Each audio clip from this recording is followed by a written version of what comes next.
Hello everyone, this is Lolly. Welcome back. I want to show you this new set by Tonic Studios called the Milk Churn Shaker.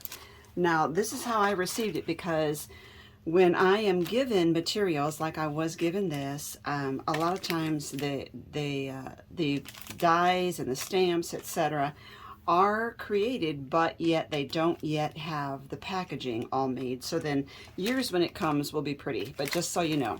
So here's what we have is this. I'll show you the bottom first. We have this die set here. Oh my gosh. Quickly, I count 31 dies here. So that's not a professional estimate, but just so you know, I do count 31 dies plus this one, which looks like it cuts the inside.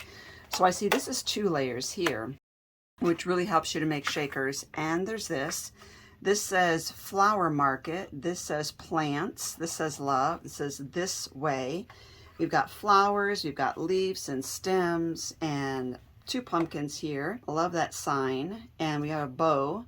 And so there's a lot of different options. Looks like some stems here. A lot of options for things you could put in here. So that means you could turn that. You could use this as just a milk jug, obviously, but you could use it to hold flowers and floral arrangements. Very cute.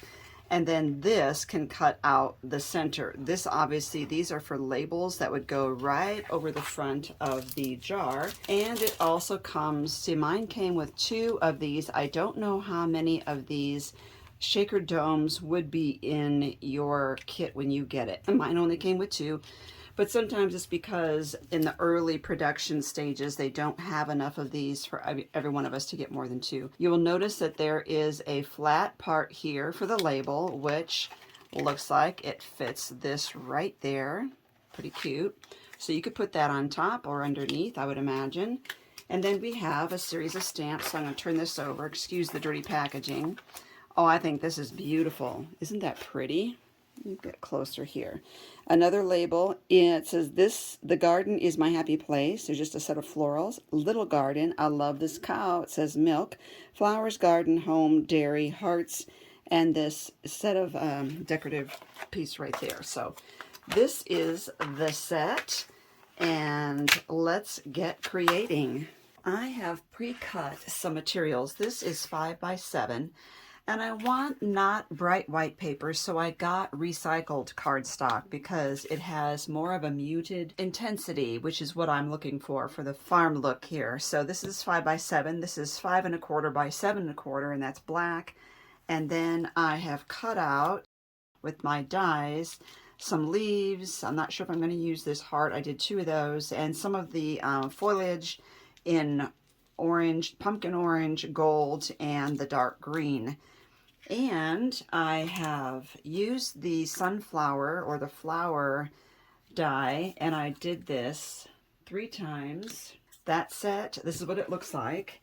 And then these 2 I have assembled. So what I did was I took the brown or the walnut stain distress ink, went around the edges of this one, and then I just kind of dipped the edge in there and went right around the very center of this. Let's turn that back over because this is my glue. It's acetate. It's what I'm using for glue. Sorry about that glare. So first thing I want to do is to get this lined up in my mind. You know, you have to make sure that it's going to work right. Put some glue here.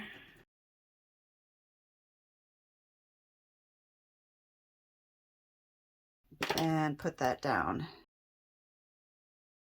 So I'm not even sure I can use all 3 of these, but I wanted to get those ready.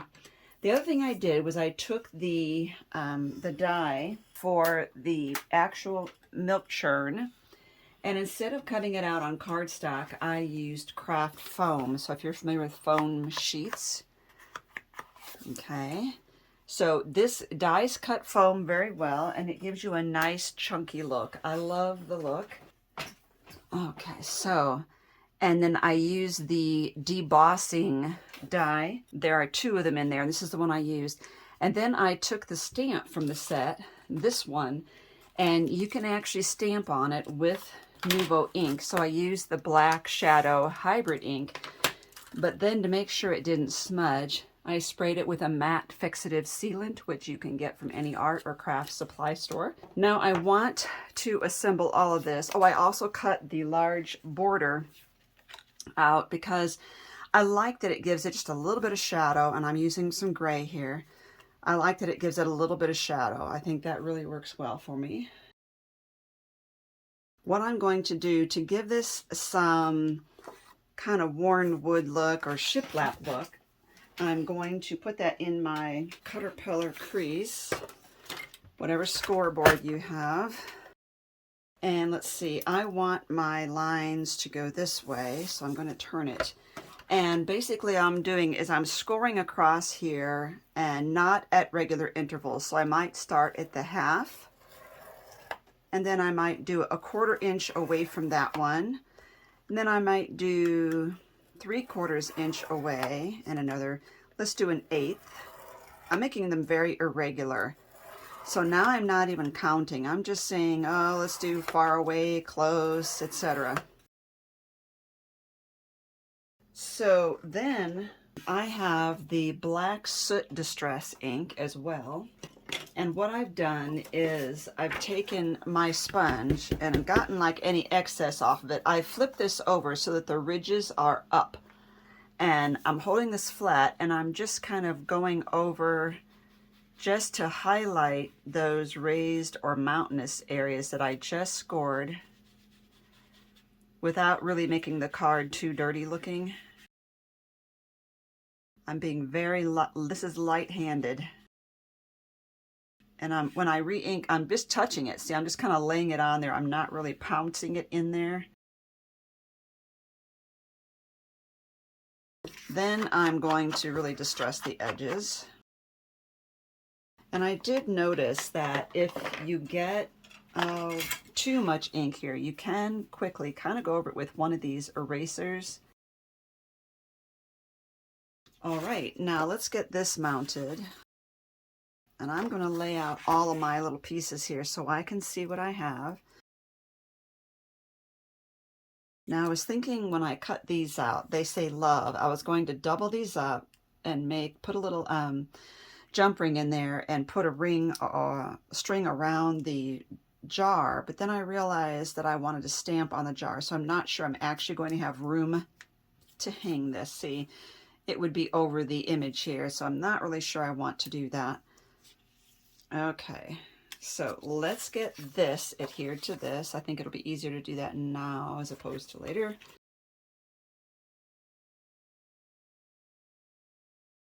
Now I can take these and kind of construct. See if I don't use the shadow, how this just gets lost on there.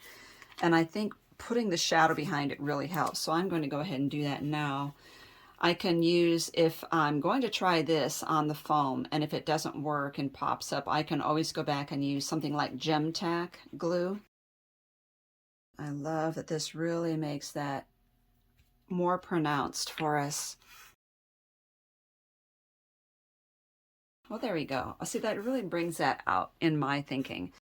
Now, when it comes to sentiments on this, the sentiments are pretty small, like the garden is my happy place. It's such a tiny sentiment, and I think I'm going to need something that really sticks out. I'm just looking to see right now how much room I have for everything. Something like this. And then I can put all the greenery around that, and then the question is how much room I have for a sentiment right there. So I have this one that says sister, and it looks like it would just fit. I think what I'll do is glue these two sunflowers down.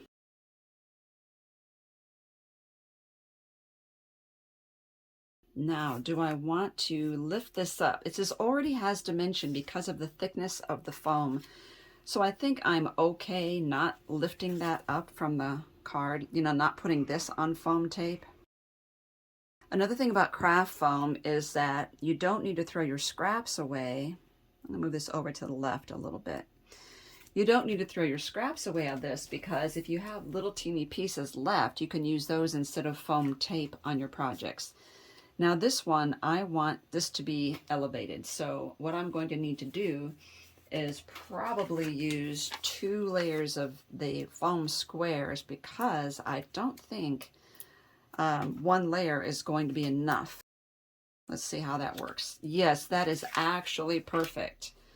So we'll peel the tape off of this and we'll glue the other side right here. That's going to stick to the actual milk churn.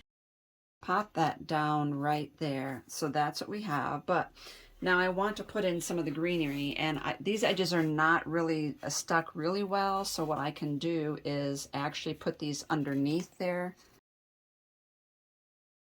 Oh, that little pop of green is actually perfect.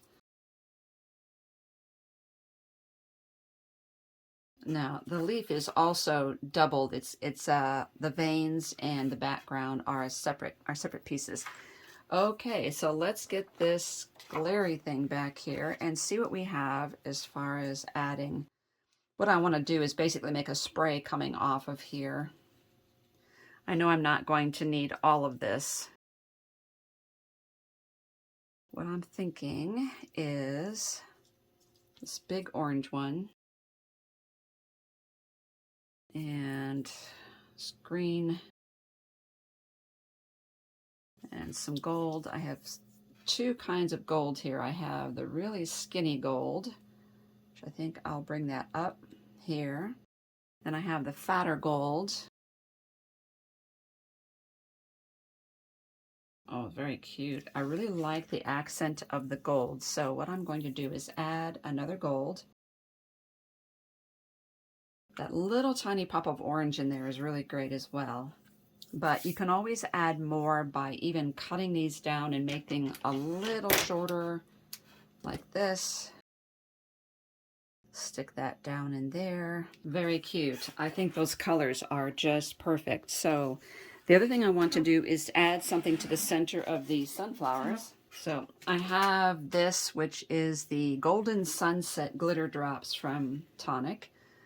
I'm going to add those right in the middle of these flowers.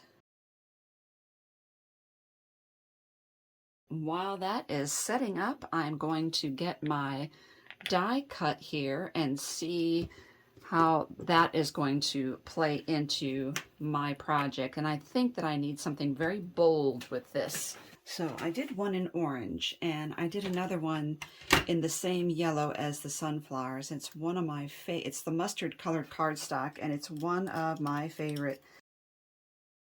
So I have a couple options here. I can just use the orange, which is very striking.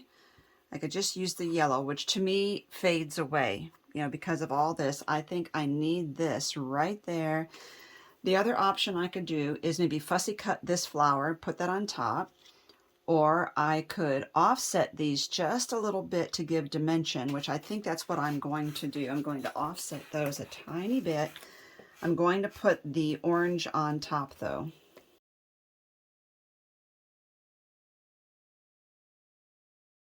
It's not something you notice dramatically, but it's just perfect. And I don't know why I just shut my glue. That is perfect. So now that's going to glue down. This die was one of the, I think it was Wednesday die deals. Now I have the center of that flower, which I think needs some help as well.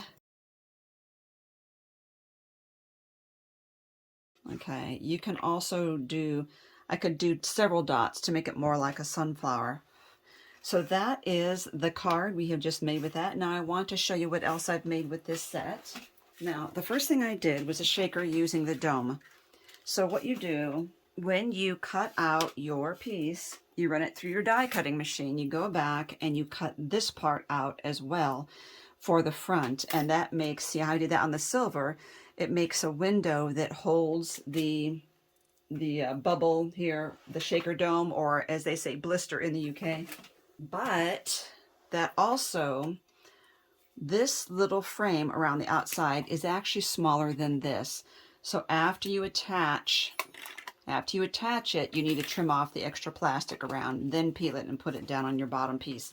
So it's a solid one of these, and then another one with the window in it over this. and I filled it. And then I cut a solid back to it, two solid backs, one here and then one here, and I glued the two backs together right here at an angle so that this can stand up on your counter, on your fireplace mantle, or whatever. But what a cute little treat. And I had mentioned I thought these were stems when I first opened this set, but I realized that those are little ribbons to go around the top here. And this little emblem die goes right over the embossed area right here. So it works really well. And then I made another card, and I did the same technique of using my scoreboard to raise the some lines in here. These are vertical. I did add some Nuvo Drops, which I regretted adding it to the white part. I was okay with down here, but I think it detracts from up here. So I did the same thing, but on this one, I cut a sheet of acetate. I cut my shadow with this one again, and I cut two of these in this off-white, one for the base and one for the top. I cut the window out of the top, and I cut a piece of acetate this size. And then in order to create the border around here so that I could make it into a shaker, I'm using these, which are narrow foam strips, and they fit perfectly all around there, and even in the handle. Now on these, I used narrow foam strips, but then I took my black Sharpie marker and I colored them in black on the side so that you wouldn't see them when I adhered that. So then I used also black cardstock for the ribbon and the bow here, and this word milk, I actually stamped it on the back of the milk churn, and I stamped it again and fussy cut it out and glued it right over the acetate. And I have only white shaker bits in here, which is interesting because I usually make a whole shaker mix of different styles and shapes and sizes, but I thought maybe this is milk. I only wanted the white sequins. And then I have the garden is my happy place as a stamp, which I backed it up, matted it on black, and used foam tape to adhere that. So that is my second card. There is this, and I also have the little shaker there. Okay, so this one is still drying, but there you go. There's my set. I think this is a really delightful set to work with, and I think you're going to love it. Sorry about that glare. Let's tilt these up right here. Now, if you are new to my channel, what is the one thing I say every time? And that is look underneath this video for all the links I'm giving you. So under this video, no matter what you're watching on, whether it's your phone or a tablet or a computer, you can click to expand the area under this video, and it will show you all the information needed, including where to get these products and the other supplies that we use, and maybe even other videos that you can watch. So thank you so much for watching.